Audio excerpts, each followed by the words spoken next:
Informe-se diariamente sobre o mundo das criptomoedas no BitNotícias. bitnoticias.com.br, acessa aí.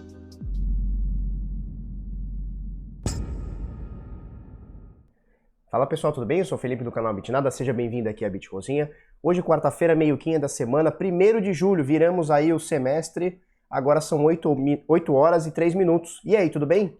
Olha só, eu quero falar um pouquinho hoje sobre o dólar. Primeiro, seja bem-vindo, tá? A esse vídeo, se você puder aí favoritar, dar o like e tal, curtir a página, ajuda bastante a gente. Eu queria falar um pouquinho sobre o dólar, né? Sobre os efeitos do dólar, tanto no Bitcoin quanto pra gente que usa real, recebe em real, ganha em real e tá a vida inteira aqui acostumado com o plano real, né? Então olha só, Bitcoin nesse momento 9.152, ele tá praticamente a mesma coisa que ele esteve ontem e talvez anteontem, tá? Então a gente vê aqui no mercado praticamente aqui tudo meio chove não molha, né? Que, como diz o ditado, 0,11% negativo o Ethereum, Ripple 0,43% negativo, EOS 0,16% positivo. Então a gente vê que está mais ou menos por aí. Vamos passar primeiro uma geral aqui em como está o mercado, mas ele não está muito diferente do que teve aí nos últimos dias, tá? Então das 5.600 moedas aqui listadas pelo CoinMarketCap, a gente tem um valor de mercado de todas elas somadas 260,8 bilhões de dólares, tá? O volume nas últimas 24 horas, ele tá baixo, 56,1, a gente lembra aí, sei lá, de um mês para trás ou 2 meses para trás, sei lá. A gente tem volumes aí naturalmente acima de 100 bilhões. Então era natural a gente pegar dias de 120, 130, 140, 150 bilhões de dólares transacionados em apenas 24 horas. E a dominância do Bitcoin vem chegando perto de 65%. Por quê? Porque o Bitcoin ele vem se mantendo no mesmo valor, nos 9.100, 9.200, aí ele sobe um pouquinho, 9.500, baixa um pouquinho, bate 8.800, volta, fica ali, ou seja, ele está na casa dos 9.000, e as altcoins, no geral, elas não estão acompanhando, elas estão, no geral, caindo, tá? Colocando aqui em Bitcoin, a gente vê, ou seja, as moedas aqui pareadas em Bitcoin, tá? Então não agora em dólar, em Bitcoin. A gente vê que não tem nenhuma diferença aqui, não tem nenhuma moeda subindo muito ou caindo muito. A coisa que mais cai aqui é a Bitcoin SV, o Bitcoin lixão na 6ª posição, caindo 2,19%. E a Stellar na 14ª posição, a XLM, subindo 3% praticamente nas últimas 24 horas.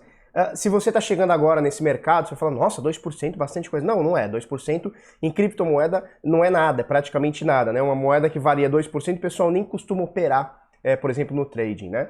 A gente está acostumado a ver altcoins aqui subindo 10% no dia, caindo 20% no outro. É muito comum a gente ter uma volatilidade grande no Bitcoin, altíssima no Bitcoin, e mais ainda nas altcoins. Por quê? Porque elas têm menor liquidez no geral, né? Obviamente você tem uma Tether, uma Ethereum, que tem... A Tether, inclusive, tem mais liquidez do que o próprio Bitcoin. Mas você pega uma Ethereum, você pega uma XRP, você pega uma Litecoin, uma Bitcoin Cash, que no geral tem mais liquidez do que a grande maioria. Mas a grande maioria aqui, cara, tem baixíssima liquidez, tirando alguns pontos, alguns dias específicos, onde, sei lá, tem muito volume e tal. Mas a liquidez, no geral, aqui é bem baixa de praticamente todas, tá? Então, o mercado está se comportando assim. O que eu quero mostrar agora é o preço do Bitcoin. Então, olha só. Vamos botar o preço em USD. Então, a gente vê aqui, ó, 9.178, praticamente entre 9.100 e 9.200, né? É o que vale o Bitcoin agora. E a gente vê ali embaixo, ó, você vê ali embaixo o último preço da Bitcoin Trade, R$ 50.050 reais. Então, Bitcoin 50k BRL, né? Então, Bitcoin 50 mil reais. A nossa doletinha, o nosso real, né, ela está se desvalorizando bem perante a doleta, né? Então a gente vê agora 5,46. Ontem alguém falou, não, Felipe, mas o dólar fechou um pouquinho diferente, 2 centavos para mais ou para menos, tal, do que o dólar. Cara, isso aqui tanto faz, tá? Se tá 2 centavos para cima, 2 centavos para baixo. Isso aqui é só pra gente ter uma estimativa aqui, tá? Mesmo porque a gente tem dólar turismo, dólar comercial, tudo isso interfere, tá? Mas enfim, tá aqui 5,46, a gente já bateu quase R$6, caiu de novo para 4 e qualquer coisa, a gente está nesse ciclo aqui, onde o nosso real não tá valendo nada. E aí é onde eu quero chegar, porque ó, você vê aqui um Bitcoin valendo 50 mil.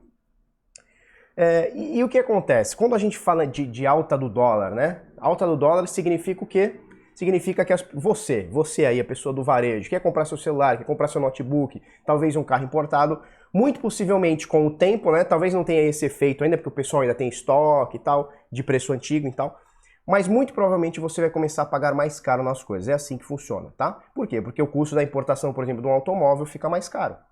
Não o custo da importação, mas o custo unitário do produto fica mais caro. Ué, você tinha um carro que era 10 mil dólares, custava 35 mil reais para o importador. Agora ele continua custando 10 mil dólares, só custa 55 mil para o importador. Né? Então isso tudo incide em percentual, tanto no lucro dele, quanto em impostos, quanto em desembaraço. Tudo. Ou seja, o poder de compra da gente vai caindo. O pessoal costuma dizer, não que eu concorde ou discorde, mas o pessoal costuma dizer que quando você tem a alta do dólar, por exemplo, com o real, você traz investimento externo. Então você pega o gringo que está atochado de dinheiro, onde ele vai botar dinheiro? Em lugar que está, entre aspas e muitas aspas, barato, né? Então o que o cara faz? Fala, porra, eu tenho aqui 1 bilhão, por exemplo, eu quero comprar uma empresa. Ele acha uma empresa boa no Brasil, blá, blá, blá, 1 bilhão de dólares, né? 1 bilhão de... vamos falar 5 bilhões de reais, né? Então você vai ter uma empresa, uma puta empresa foda, vou vender para você a 5 bilhões de reais. Eu vou receber 5 bilhões de reais, mas o cara que ganha em dólar, ele vai pagar menos de 1 bilhão. Então para ele ficar barato comprar, né? Então ações, se ele for falar em ações, né? Porra, uma ação de R$1, por exemplo, né? Hipoteticamente falando, uma ação que tem um papel que tem o valor de R$1, porra, o cara é menos de 20 centavos.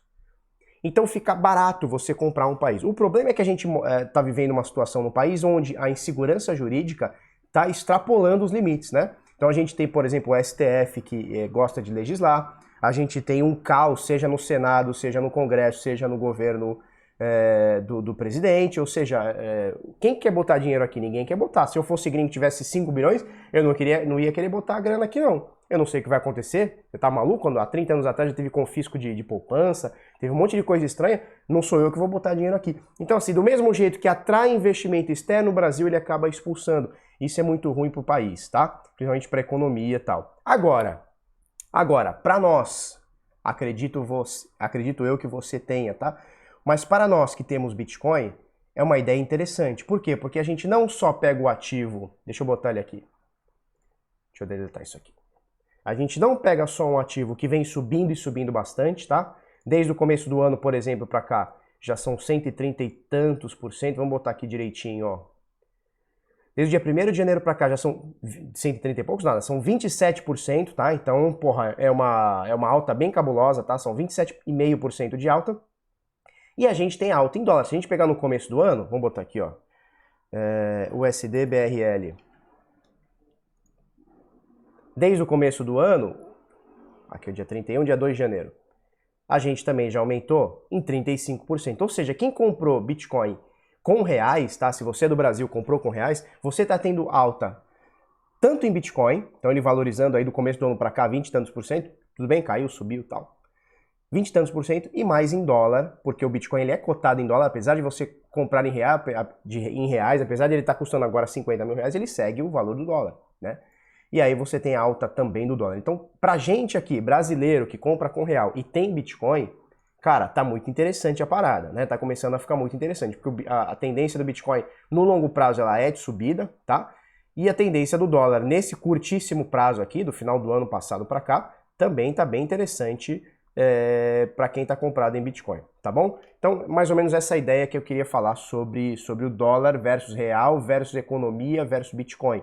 Então, você que está tendo Bitcoin comprado em real, tá interessante. Agora, novas compras de Bitcoin, ou seja, você que quer aportar alguma coisa, principalmente em grande parte, tem que tomar muito cuidado. Por quê? Porque você tem um ativo subindo, bacana, nesse momento ele está lateralizado, mas você tem um ativo subindo há anos, e agora você começa a pagar mais caro no dólar. E eu não faço ideia. Primeiro que eu não sou especialista em dólar, também não sou especialista em visão do futuro. Mas eu não faço ideia qual vai ser a cotação do dólar no médio prazo, né? Curto para médio prazo, não faço ideia. Se ele volta para 3 e pouco e fica todo mundo feliz, ou se ele explode e vai para 18 reais. Ninguém faz ideia, tá bom? Se você souber, você me fala que eu quero saber também, tá? Então olha só, volume nas corretoras vem caindo um pouquinho, mas mesmo assim a gente tem um volume bem bruto, né? A gente tem aqui Huobi ultrapassando a Binance, tá? Nas últimas 24 horas por transações. Então, Huobi negociando 2,8 bilhões de dólares. Binance negociando também quase 2,8 bilhões de dólares. OKEx quase 2 bilhões. BitMEX um pouquinho abaixo de 1 bilhão aqui, tá? Eu queria achar a Deribit, que eu não tô achando aqui, cara. Eu não sei onde ela tá. Teria que olhar aqui, né? O pessoal tem falado bastante da Deribit. Eu tô começando a olhar um pouquinho mais para opções, né? Minha turminha aqui tá olhando bastante para opções e tal. Nem sei onde tá essa corretora, cara. Enfim, depois a gente fala sobre ela. E olha só, queria mostrar para vocês o S&P, tá? As 500 maiores ações dos Estados Unidos, totalmente no verdinho, com pouquíssimas exceções aqui, ó. Pouquíssimas exceções aqui, tudo no verdinho, cara. Sabe o que me parece? que a turma no mundo esqueceu que a gente acabou de ter uma crise e, na minha opinião, a gente continua tendo ela, porque as pessoas estão sendo mandadas embora, as pessoas estão morrendo, as pessoas estão com fome, o desemprego está aumentando no mundo, a economia está balançando o mundo inteiro, as empresas faturando menos e a bolsa subindo, cara, sem parar. É um foguete, cara, é um foguete. Botaram o combustível aqui, o negócio não para de subir nem um minuto. Só que tem um problema. Tem um problema nisso. Esse foguete, uma hora vão acabar o combustível dele. E aí eu quero ver o que acontece.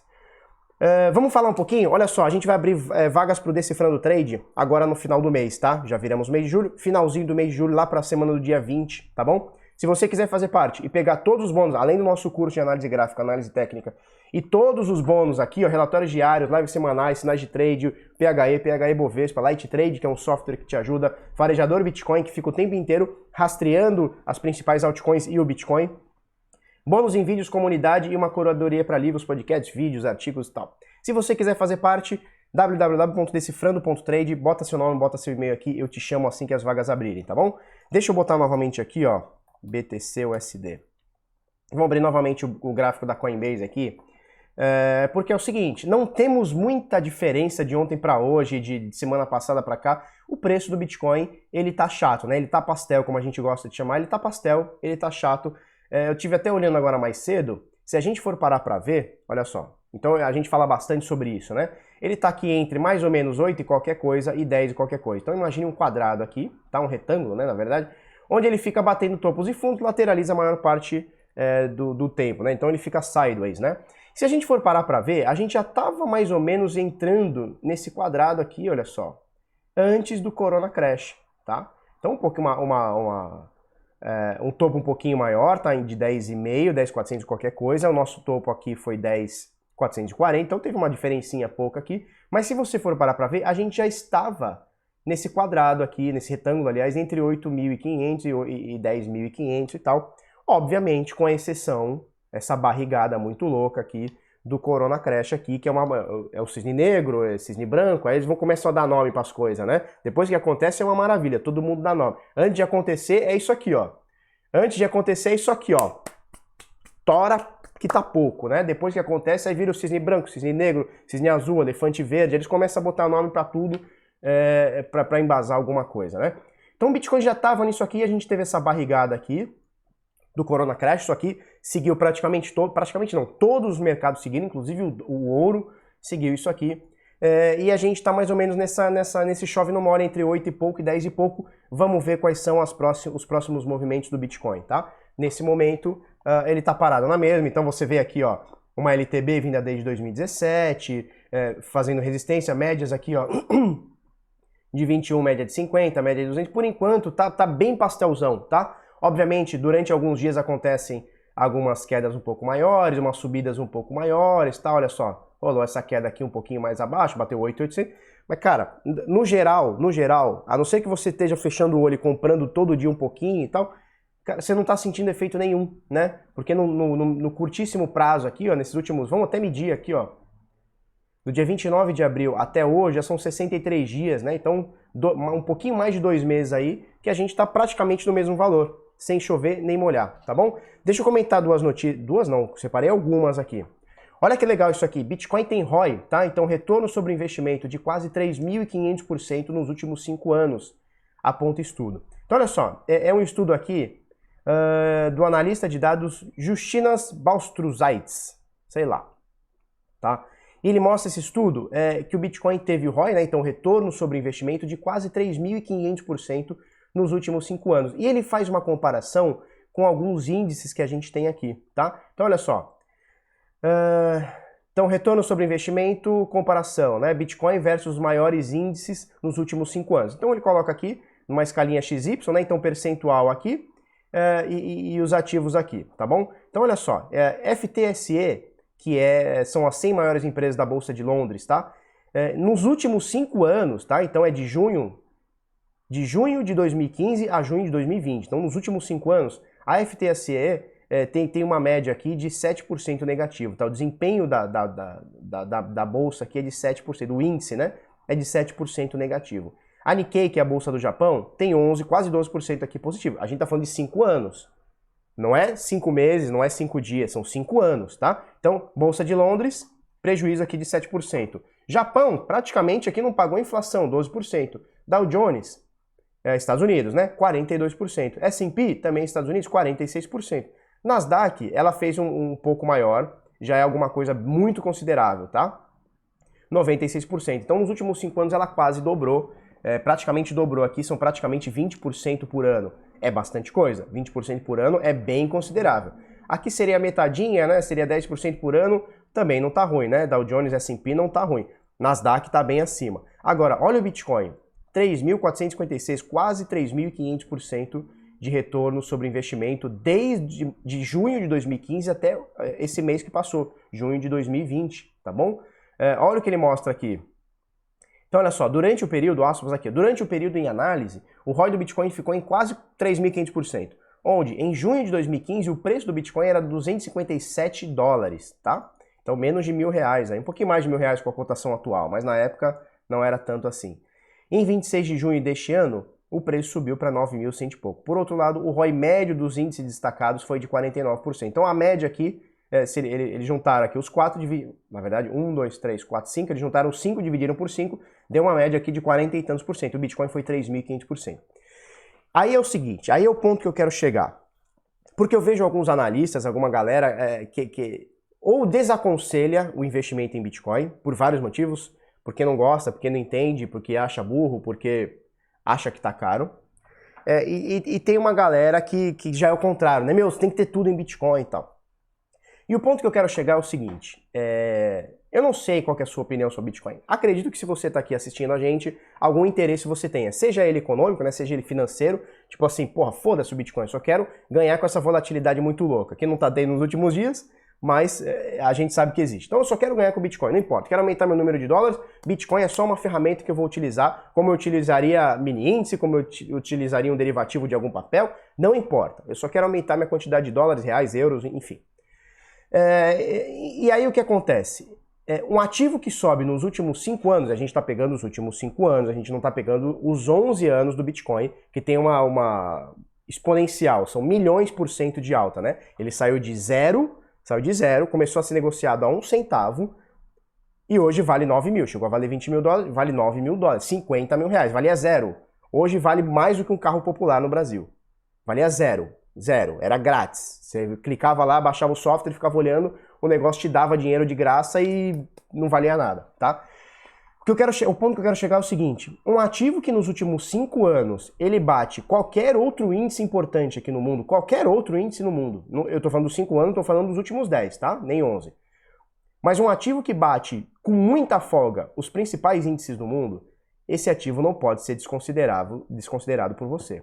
Você não pode deixar de ter alguma coisinha em cima disso aqui. Não pode ter. É uma insanidade. Do mesmo jeito que é uma insanidade você vender sua casa, vender seu carro e comprar de Bitcoin achando que ele vai a 200 milhões, que alguns analistas ficam falando aí, isso é uma insanidade? Obviamente é uma insanidade, né?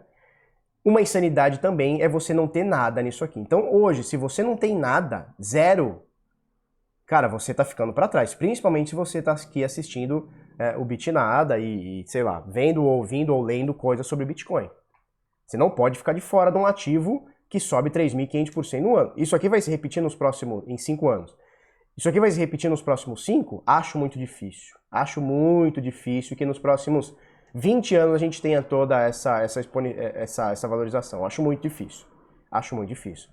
Mas não estar num ativo que sobe milhões por cento em 11 anos é complicado, tá? Vamos passar para a próxima aqui. Olha isso aqui que interessante. Bom sinal, hein? População de baleias do Bitcoin atinge alta de 3 anos. Veja porque isso é um bom sinal.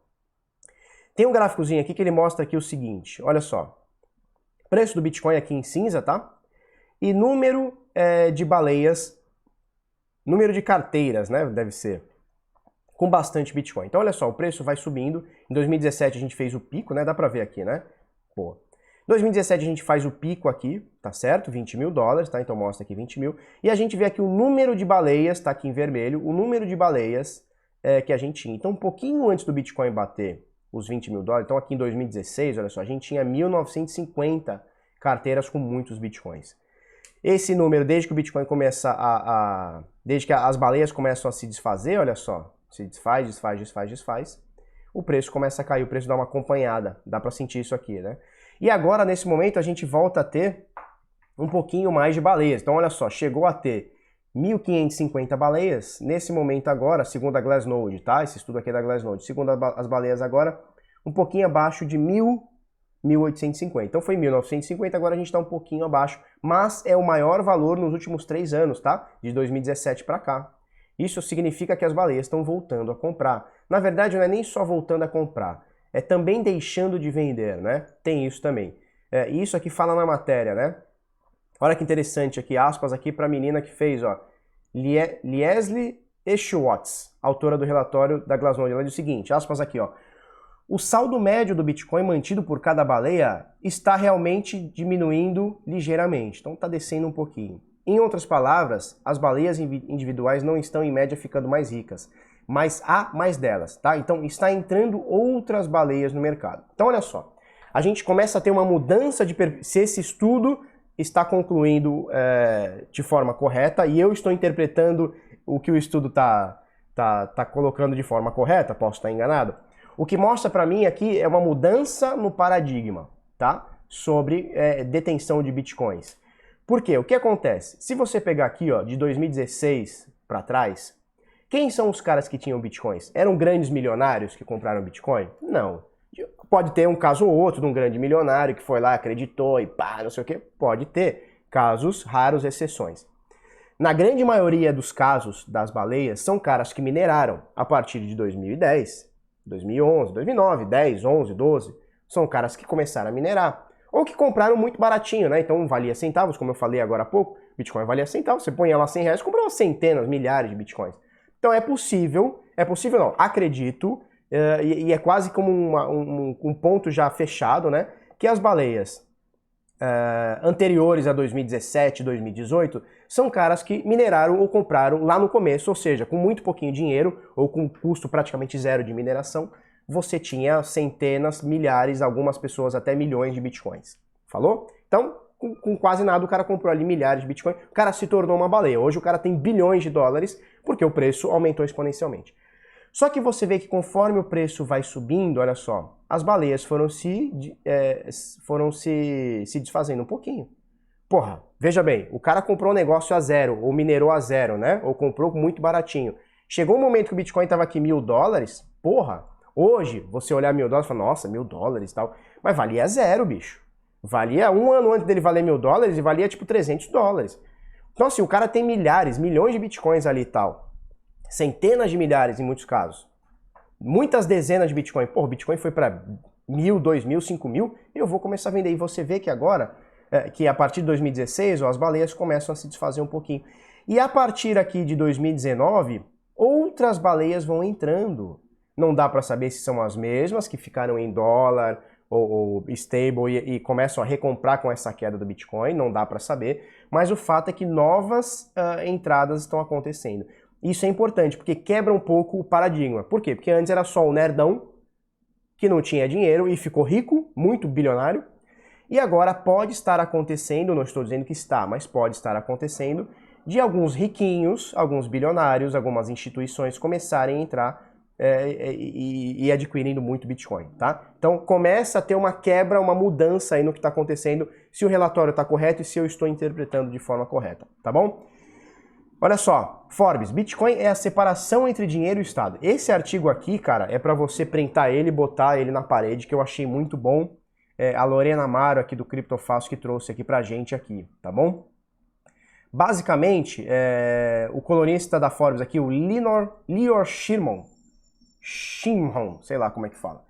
Ele fez uma matéria ontem e ele fala sobre a luta pela separação do dinheiro versus Estado. E ele faz uma comparação sobre o Estado versus religião e o Estado versus dinheiro, né? Como algumas pessoas tentam separar o Estado da religião, não estou falando que isso é bom, que isso é ruim, não é o foco do canal. Eu não sou um cara religioso, apesar de ter as minhas crenças, não sou um cara muito religioso e tal, e não sou um cara que vai debater religião. Pelo contrário, porra, eu sou um cara da liberdade, né? Você é livre para acreditar ou desacreditar no que você quiser, ponto final. Então não é sobre isso que eu vou comentar, tá? Mas ele coloca aqui o Bitcoin como um divisor de águas na luta contra o Estado, a separação entre o Estado e o dinheiro, tá? E ele fala aqui como as coisas estão acontecendo e tal, e fala sobre o status quo e tal. Olha só, aspas aqui para o Carit aqui, ó. Enquanto o pensamento de curto prazo determina o curso de nossa política monetária e fiscal, o Bitcoin força os participantes a ter pouca preferência no tempo e tomar decisões a longo prazo. À medida que a rede cresce em destaque e os indivíduos optam por um padrão Bitcoin, que ele coloca aqui com aspas, tá? Ela pode pressionar os bancos centrais a agir com mais responsabilidade, afirmou o Shimon, que é o autor da matéria. Eu vou deixar aqui para você dar uma olhada, o link vai estar aqui na descrição. Não só o Bitcoin está forçando, está pressionando os bancos centrais, como ele já botou quente. É uma quente e uma fervendo. Porque a gente vê, por exemplo, há 2 anos atrás, talvez 3, 2 anos atrás, não se falava de CBDB, né, que é o Central Bank Digital Currency, né, moeda digital de bancos centrais. Não se falava. Tava bom, cara. O cara imprimia lá o real, tava bem, o outro imprimia o euro, tava bem, o outro imprimia o dólar canadense, tá tudo bem, tá tudo bem. Não muda nada. Quando o Bitcoin começa a criar corpo, e aí você vê, por exemplo, o Facebook querendo criar a sua própria moeda privada, tá? Uma cesta de moeda, mas seria a moeda do Facebook, lá, a Libra, né? Do projeto Calibra e tal. Você vê os bancos falando assim, opa, peraí, agora é uma coisa inevitável. O dinheiro privado vai acontecer.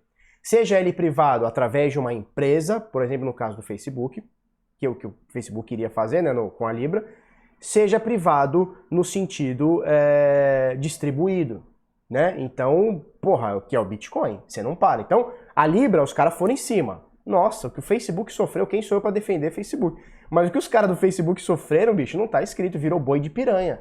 Jogaram o boi lá e as piranhas saíram comendo. E com o Bitcoin não tem como. Você vai vir o quê? Você vai me prender? Você vai me confiscar? Tudo bem, me prende, não tem problema. Só que tem mais 1 milhão de caras que vão continuar falando sobre isso. E o negócio é exponencial, vai ter cada vez mais gente, né? Então é isso que está acontecendo, é uma pressão em cima de bancos centrais, e isso já está acontecendo. Vai das pessoas quererem continuar com o status que existe, que é você vota num cara para o cara tomar conta da sua vida e do seu dinheiro automaticamente, ou se você vai ter essa separação entre, não, peraí, foda-se o Estado, o dinheiro é meu, eu sou dono dele, e eu tenho um código matemático, que é o Bitcoin, que a regra do jogo está pré-estabelecida desde 2009 e a gente sabe que não vai mudar. Para mudar somente com consenso ou um hard fork. E aí eu vou aderir ou não.